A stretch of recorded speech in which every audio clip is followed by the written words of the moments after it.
Assalamu alaikum. Welcome back to another episode of Quran in English. My name is Ahmed and I'm happy to take you through the next section of Surah Al-Qasas, the chapter of the stories, and we'll actually get to the verse that talks about Al-Qasas, the stories. It's very interesting. But we continue the story of Moses, as Mr. Matar said in the YouTube comment. That I left on a cliffhanger. Well, we're trying different things. We're seeing what's working. But y'all, if you're watching this long after I recorded, then you don't care if I left it a cliffhanger because we pick up right where I left off. Anyway, before I get into it, we must begin by saying Ramadan Kareem, Ramadan Mubarak. I'm going to start fasting from tomorrow because I am following the moon. I'm no longer following the majority of Muslims. We know when the moon becomes a new moon.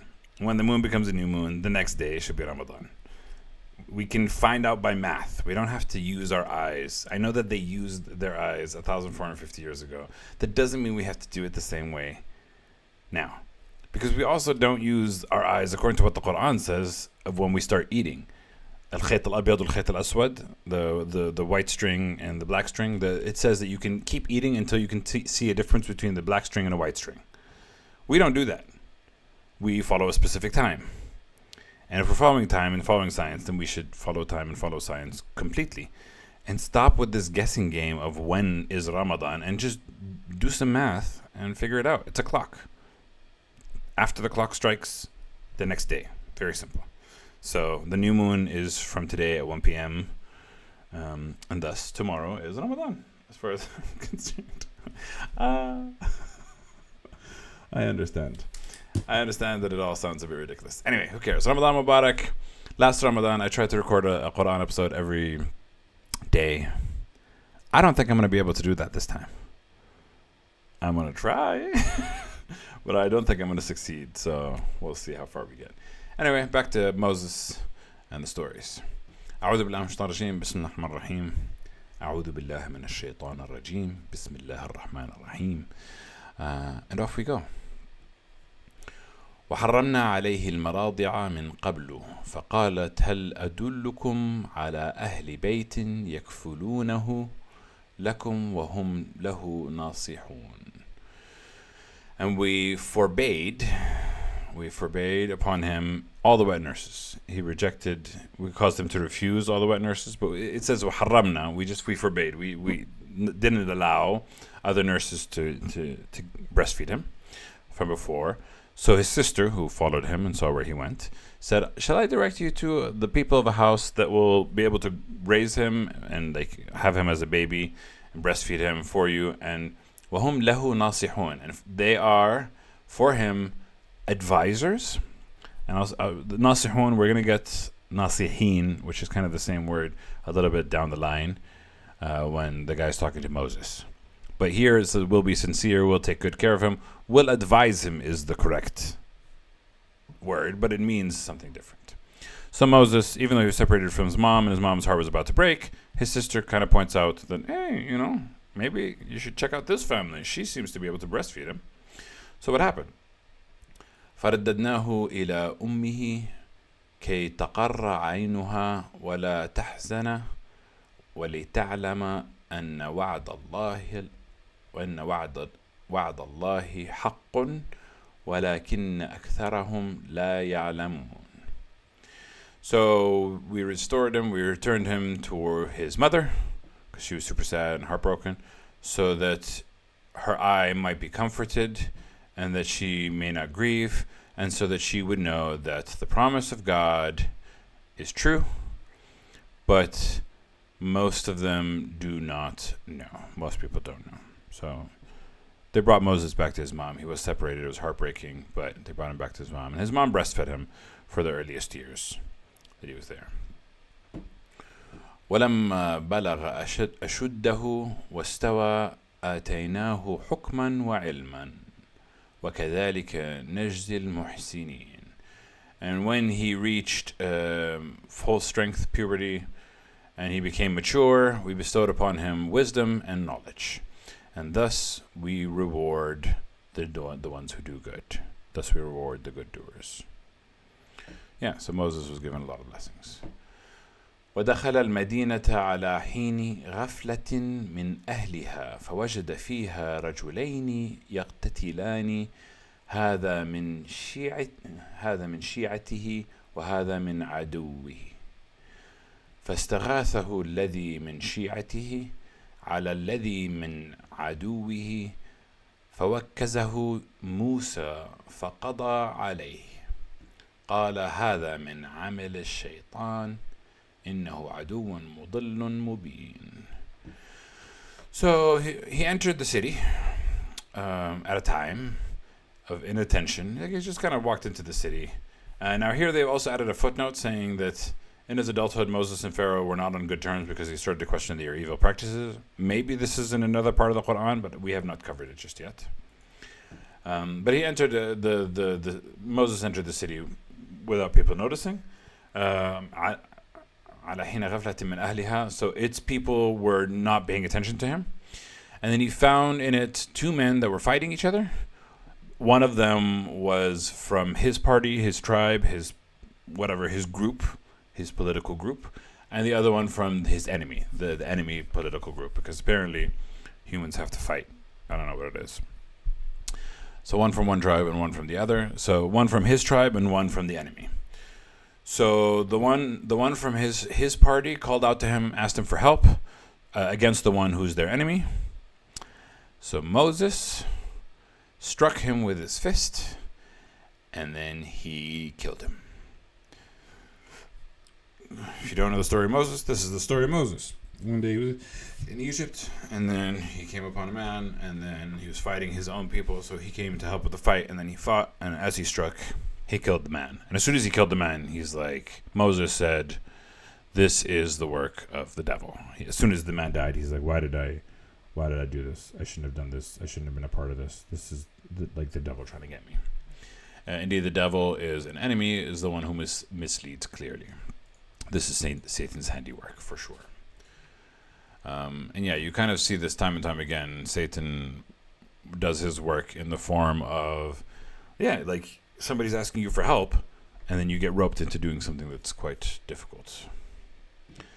قال ربي إني ظلمت نفسي فاغفر لي فغفر له إنه هو الغفور الرحيم. He said, my Lord, indeed I have wronged myself, so forgive me. So then he forgave him. God forgave him. Indeed, God is the most forgiving and the most merciful.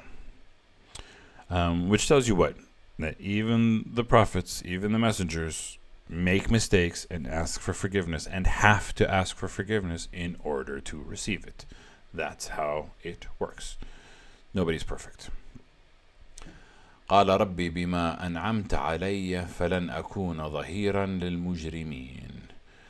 Moses said, my Lord, from what you have bestowed upon me, your favors that you put upon me, I will not be a supporter for the criminals. I will never side with the criminals. Moses, understanding that God's mercy and blessings are good, and he's like, thank you for the blessings, thank you for the good. I will not support the criminals, the wicked.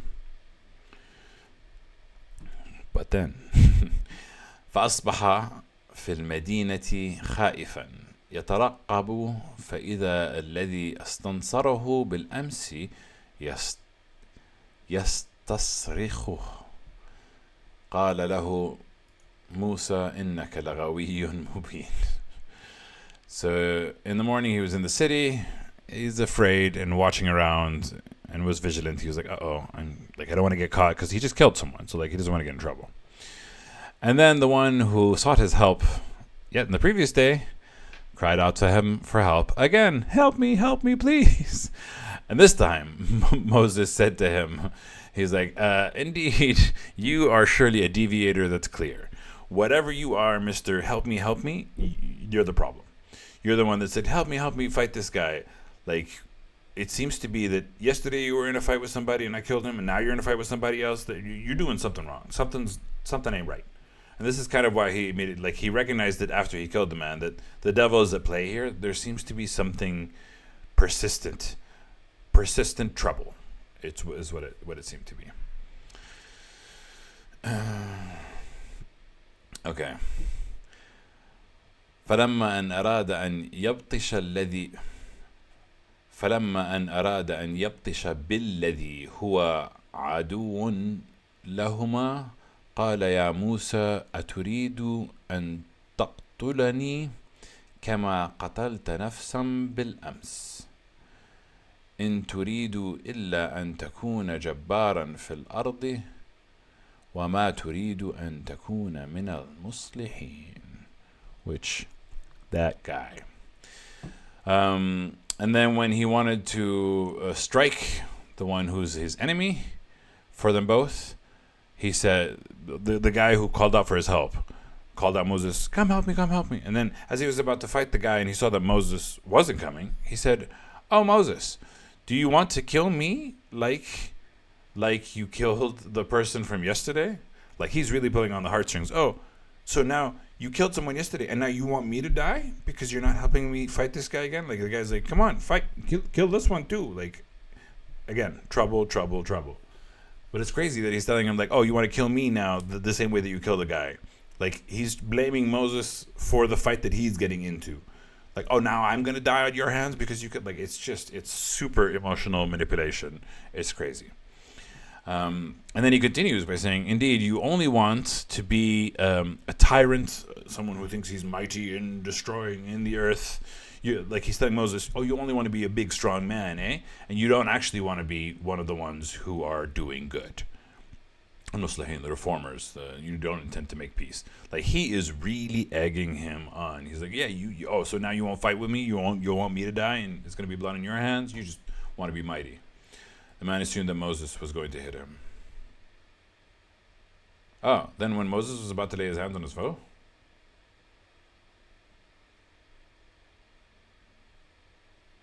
Oh, I misunderstood. So here they're saying, as Moses was about to strike the new guy said, oh, you're going to kill me like you killed the one behind? They killed the one from yesterday? Oh, you just want to go around killing people and show that you're mighty. It wasn't the guy that called for his help. It was the enemy. The enemy that was, as he was about to get hit by Moses, he was saying, oh, so you're going to kill me like you killed the guy before? Yeah, sorry. But anyway, it's kind of like showing Moses, like, oh, you're going to make the same mistake you did yesterday? Like, really? I thought you wanted to be a good guy, but apparently all you want to be is mighty and just destroy anyone that gets in your way, which is a fair critique. وجاء رجل من أقصى المدينة يسعى قال يا موسى إن الملأ يأتمرون بك ليقتلوك فاخرج إني لك من الناصحين. There's that word again. ناصحين? Yeah, ناصحون. That's what we were covering in the beginning of the chapter. So a man came from the farthest end of the city, running, and he said, oh, Moses, indeed the chiefs are taking counsel about you and they want to kill you. They're like, we got to kill this Moses, he's a problem. So leave the city, indeed I am to you a sincere advisor. Which, now that I think about this, was Moses about to lay his hands on his foe?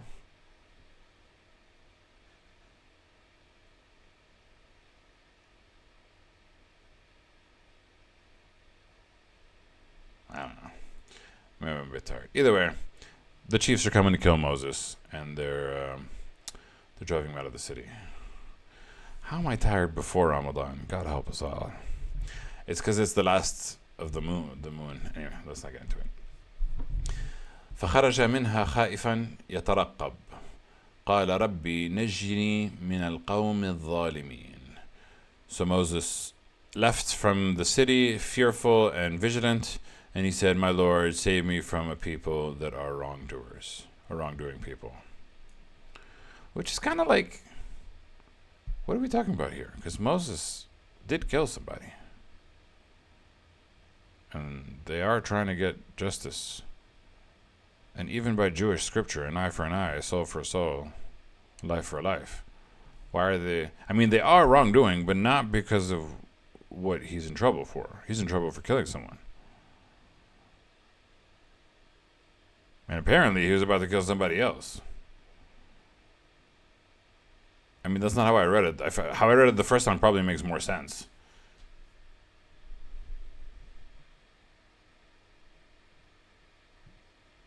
فلما أن أراد أن يبطش بالذي هو عدو.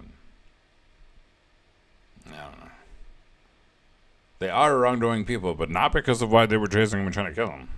Save me because you killed somebody, not because they were wrongdoers. Ooh. There was a random plastic bag that came outside. ولما توجه تلقاء مدين قال عسى ربي أن يهديني سواء السبيل. So when he turned his face towards Midian, he started heading towards Midian. He said, perhaps my Lord will guide me to the right way, the right path.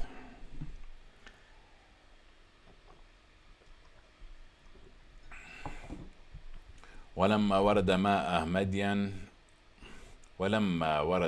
مدين وجد عليه أمة من الناس يسقون ووجد من دونهم امرأتين تذودان قال ما خطبكما قالتا لا نسقي حتى يصدر الرعاء وأبونا شيخ كبير. Interesting, because we have من دونهم, from besides them. It's that word that we talked about. يأتون الرجال من دون النساء. Anyway, let's not. I'm being too cheeky. Anyway, so when he came to the water of Midian, so there's a well outside Midian. He came to the water, and he found upon it a group of people, not men, watering, and he found besides them, min dunihim, meaning besides them, two women keeping back. So he said, what's the matter with both of you? Why aren't you getting water? They said, we cannot water until the shepherds go away, because they're women and there's a bunch of men there, so we can't go when the men are there.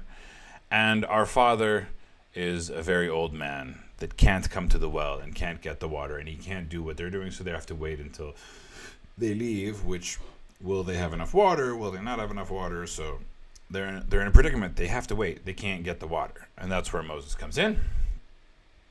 فسقى لهما ثم تولى إلى الظل فقال ربي إني لما أنزلت إلي من خير فقير. Very, very interesting and powerful phrase. So he watered for them both. So he essentially went to the well, got the water, gave them the water, and then he turned back into the darkness, into the shade, and he said, Rabbi inni lima anzalta ilayya min khayrin faqir. My Lord, indeed, I am from whatever you sent down to me of goodness in need. Poor is the correct word. Faqir means poor. I do not have the thing.